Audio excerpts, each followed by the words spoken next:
Hi, I'm Dr. Patrick Denard. I'm an orthopedic surgeon who specializes in the shoulder, which means 100% of my practice is dedicated to understanding and helping patients solve shoulder problems.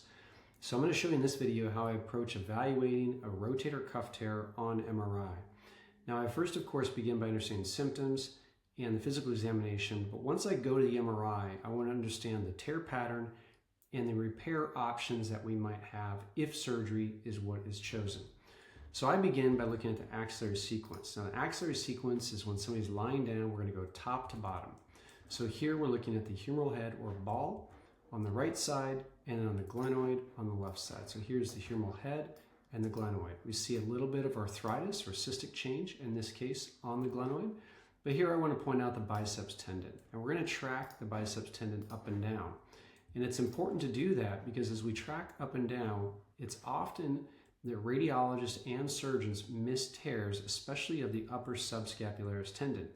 Now, the subscapularis is the largest rotator cuff muscle that's in the front of your shoulder. It helps elevate the arm and turn in.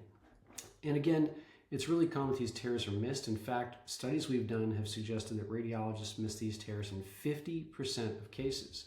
So here, as I look at the upper aspect of the subscapularis tendon, I see two things. One is I see the bicep starting to cut into the joint. Secondly, I see a white signal here. Now, the normal tendon is black as it comes all the way over to the insertion of the bone. In this case, we see some white signal showing a tear of the upper subscapularis tendon in this particular individual. So now we know so far we have some tearing of the biceps tendon as well as tearing of the upper subscapularis.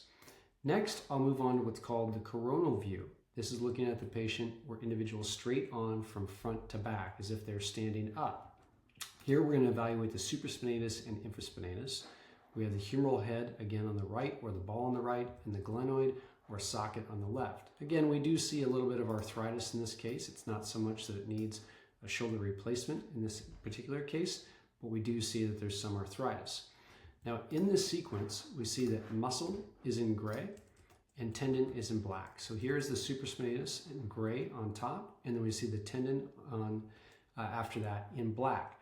Now, the black tendon here should be all the way out to the edge. So this edge here should be all the way over here to the far edge of what's called the tuberosity, where the rotator cuff inserts. So we have quite a large tear where the tendon is retracted almost all the way level back to the level of the socket.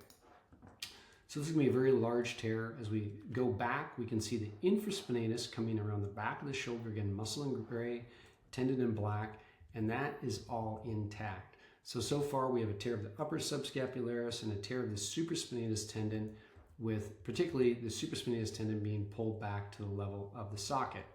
The other thing we can note, in addition to tear size, is we can make some notations about tendon quality. And this tendon appears thinned relative to normal tendon.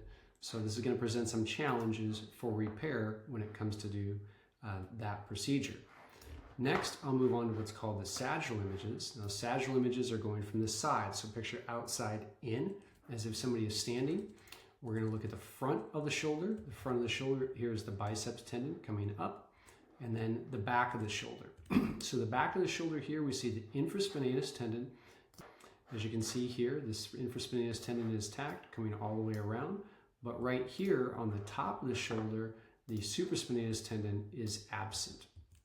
You see this white signal showing a tear of that anterior or front leading edge of the supraspinatus tendon. Next, I want to finally look at what's called the muscle quality. This is done on a T1 sagittal image. And this is really important for determining repairability and the potential for healing of the rotator cuff. So I'd like to scroll over to this view here, which is essentially called a Mercedes-Benz sign view. And what that is that represents the bone. And the bone here is the scapula. This is the bone through which the rotator cuff muscle runs. We can see in the front aspect here of the shoulder, this is the subscapularis tendon, just on the left side, as you can see here, and there's just a very slight amount of what we call fat infiltration. That means white streaks in this normally gray muscle. But if we look up top and in the back, we can see that there's a fair amount of fat infiltration of the supraspinatus and infraspinatus. So here on the supraspinatus, we have atrophy meaning that the muscle is shrunk down, we have white space around, as well as fatty infiltration within the muscle itself. We see similar findings, although less severe, in the infraspinatus tendon in the back here. So in summary, infraspinatus tendon muscle, that is.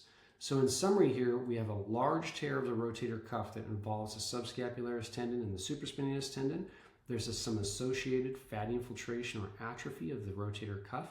So this is going to be a technical challenge if somebody wants to have surgery, as this individual did, where we have to address not only the tear size and the pattern by addressing the subscapularis and the supraspinatus tendon, but we also have to consider, in this particular case, is there something we need to do to improve healing, such as augmentation, which we ultimately selected for this individual because I can use scoring systems, and in this particular case, calculate that based on the tear size and the muscle quality, this individual's chances for healing with a standard repair are lower.